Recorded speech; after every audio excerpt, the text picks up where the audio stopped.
The wail of sirens sliced through the flawless summer afternoon as 3 police cruisers screeched to a halt in front of my house on Maple Ridge Drive. From my backyard, I watched through the gate as every guest froze mid-sentence. Champagne glasses suspended in mid-air, while uniformed officers advanced toward the pool deck. Then, from the sidewalk, a shrill voice knifed through the jazz trio's gentle saxophone like a dull blade.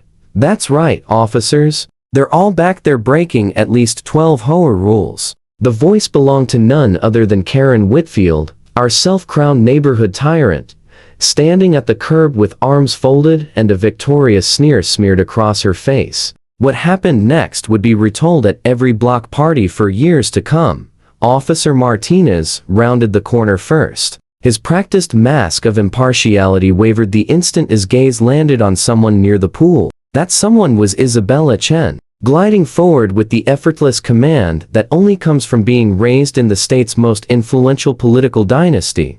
Let me rewind to earlier that day. After 6 brutal months of construction, my backyard had finally emerged from its former life as a sad rectangle of crabgrass into what my contractor proudly dubbed resort-style living. The brand new pool gleamed beneath the June sun, framed by natural flagstone and landscaping so impeccable, it actually surpassed every petty HOA standard, though Karen would sooner gargle bleach than admit it. I'd invited roughly 30 people to celebrate. Co-workers from the tech company where I'm a senior developer, neighbors who'd smiled through the jackhammers and dust, and relatives I hadn't seen since Christmas. My cousin Marcus had asked if he could bring his new girlfriend, Isabella. I told him sure, never imagining that the name Chen carried more clout in the state than every bylaw Karen had ever photocopied. The party kicked off at 2:00 p.m. well inside approved hours. A local jazz trio played tasteful acoustic covers at a volume low enough that Mrs. Henderson, 2 houses down, could still hear her afternoon game shows. Rosewood Bistro caterers had arranged elegant food stations around the deck, and everyone was genuinely enjoying themselves. That's when I spotted Karen's silhouette in her second-story window across the street, binoculars glinting like a sniper scope. Her house a beige shrine to sameness set perfectly positioned for surveillance. Minutes late, she was power walking across the cul-de-sac in her uniform intact, pressed khaki shorts, polo with HOA President embroidered over the heart, and the ever-present clipboard welded to her hand. "Excuse me," she declared, letting herself through my side gate without knocking. The trio stumbled over a cord as she stormed onto the deck.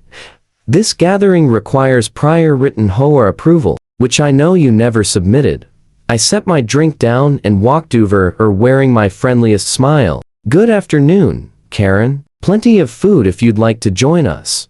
Her face cycled through deeper shades of crimson. "I am not here to socialize. I am here in my official capacity. Gatherings over 20 require permits. Live entertainment needs board approval. And your noise level is currently 68 decibels. She brandished a gadget that looked like it belonged on a bomb squad. "The limit is 65. Karen," I said, keeping my voice even. "It's Saturday afternoon. City noise ordinance doesn't start until 10 p.m. And even then it's 75 until midnight. Don't you dare quote rules at me. I authored half of them." Behind her, I noticed Isabella lean in and murmur something to a tall man in sunglasses I'd mistaken for just another guest. I now realized he carried himself like executive protection. Karen wasn't finished. "I'm also counting at least 30 bodies, a clear violation of Section 12, subsection 3. That catering van has been in the driveway for 25 minutes already. Commercial vehicles are limited to 30. Your new pool equipment wasn't submitted for architectural review. And those string lights are not on the pre-approved fixture list." She scribbled like she was drafting indictments. The music had stopped entirely. Every guest watched the drama like it was premium cable. "Karen," I tried again, "I have stamped permits inside if you want to see them. And there's no approval needed for a private weekend gathering that follows city noise laws." She stepped closer, dropping her voice to a venomous hiss. "Listen, Mr. Code Monkey, I've run this HOA for 8 years. Nobody defies me. You have 10 minutes to shut this down, or I'm calling the police." I actually smiled. "That seems a little dramatic." I even invited you. I don't care if you invited the governor himself," she shrilled, making half the guests flinch. 10 minutes, she pivoted and marched back to her fortress, clipboard raised like a battle standard. Marcus wandered over as soon as Karen slammed her front door. "Bro, is she always like that? Last month, she tried to fine the Johnsons $500 because their trash cans were visible for 61 minutes. Isabella joined us, eyes sparkling with amusement. "She's dedicated. She threatens to call the cops at least once a month," I said, shrugging. "They never show, except this time." 15 minutes later, 3 cruisers rolled up with lights spinning. Guests shifted nervously as officers filed through the gate. Karen had planted herself on the sidewalk again, practically glowing with vindication. "Officers," she sang out. "Karen Whitfield, HOA president. Illegal gathering, multiple violations, and the homeowner became hostile when I attempted enforcement." Officer Martinez, clearly a man who'd seen every flavor of suburban crazy, stepped into the backyard with calm authority. His younger partner, Officer Kim, followed. Martinez opened his mouth to speak. "Good afternoon, everyone," he began. "We received a call about a possible disturbance," Officer Martinez continued, scanning the relaxed crowd in swimsuits and sunglasses. I stepped forward right away. "Officers, David Reeves, homeowner. There's no disturbance. This is a private pool party, completely within city noise ordinances and all posted times." Karen shoved past Officer Kim like a linebacker. "That's an outright lie. They have no permits. I'm president, I would know." Officer Martinez raised a calm palm. "Ma'am, I'll need you to step back and let me do my job." He turned to me. "Sir, do you have any documentation for the gathering?" "Renovation permits are inside, stamped and approved," I said. "As for the party itself, there's no permit required for fewer than 50 people on a Saturday afternoon. We're at 30, max. It's barely 4 o'clock." That's when Isabella glided forward, the man in sunglasses shadowing her like he was paid to do exactly that because he was.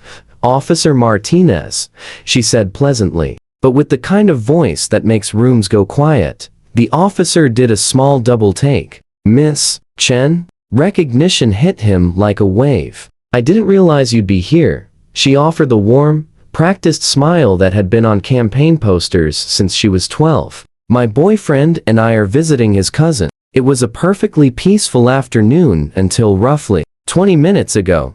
She handed over her state-issued ID with the subtle gold seal that makes cops stand straighter.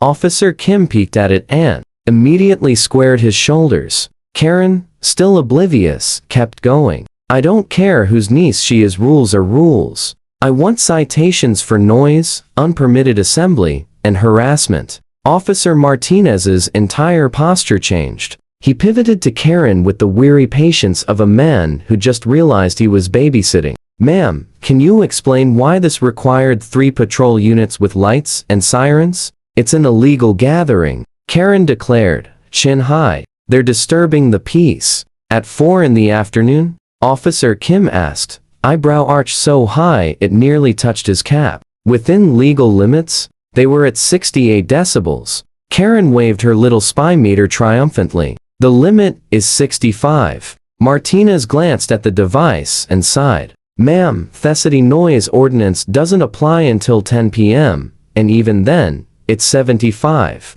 You called 911 for a non-emergency. That's misuse of emergency services, a misdemeanor." Karen's face went the color of printer paper. Isabella's security guy had his phone up, recording in full 4000. Half my guests were doing the same. Martinez kept going, voice harder now. "You disrupted a lawful private gathering attended by a member of the governor's family and her protective detail. That opens you to additional charges." Karen's mouth flapped open and closed. The governor's." Isabella stepped closer, smile sweet enough to rot teeth. "My uncle is a big believer in neighbors watching out for one another," she said, voice like honey over a razor blade. "He's less enthusiastic about fake 911 calls that pull officers away from actual crimes."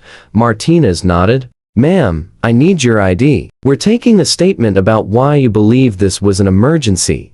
Karen's hands shook so badly Thatch dropped her wallet twice. Officer Kim already had his citation book out. Are you aware that Mrs. of 911 can carry a fine of up to $5,000 and possible jail time? Jail? Karen squeaked. But I'm the HOA president. Your job description doesn't include filing false police reports, Martinez said. He turned to me. Mr. Reeves, do you wish to press charges for harassment and false reporting? I caught Isabella's tiny head shake. As satisfying as it would have been, I didn't want the woman in an orange jumpsuit. Not today, officer. But I do want this on record in case she tries it again. Martinez nodded. Fair enough.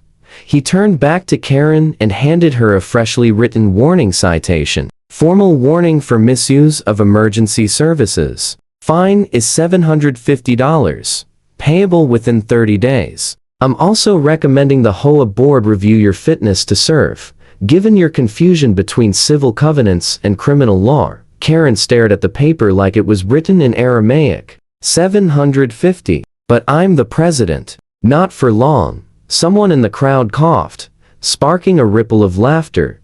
Isabella raised her champagne flute. To neighborhood hospitality, she said, eyes twinkling at me, and to hosts who actually read the rules. The backyard exploded in cheers and applause. Even officers Martinez and Kim cracked smiles as they headed out. Karen slunk off the property, clutching her useless clipboard and brand new citation, muttering about appeals. 3 days later, the community center was packed. An emergency HOA meeting had been called, and it felt like every resident who'd ever received one of Karen's pastel-colored violation notices showed up with popcorn.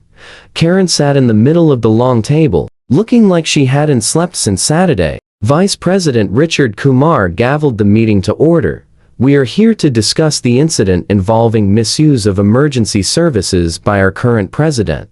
Karen tried one last defense, voice wobbling. I was only protecting property values. You were wasting police resources, Treasurer Patricia Gwynn snapped. Do you have any idea how ridiculous we look right now? One by one neighbors stood. The Johnsons recounted the trash can fiasco. The Patels brought receipts for the sidewalk chalk citation. Mr. Yamamoto played the voicemail Karen left, threatening to seize his 14-year-old tabby cat for unauthorized sunbathing in a window.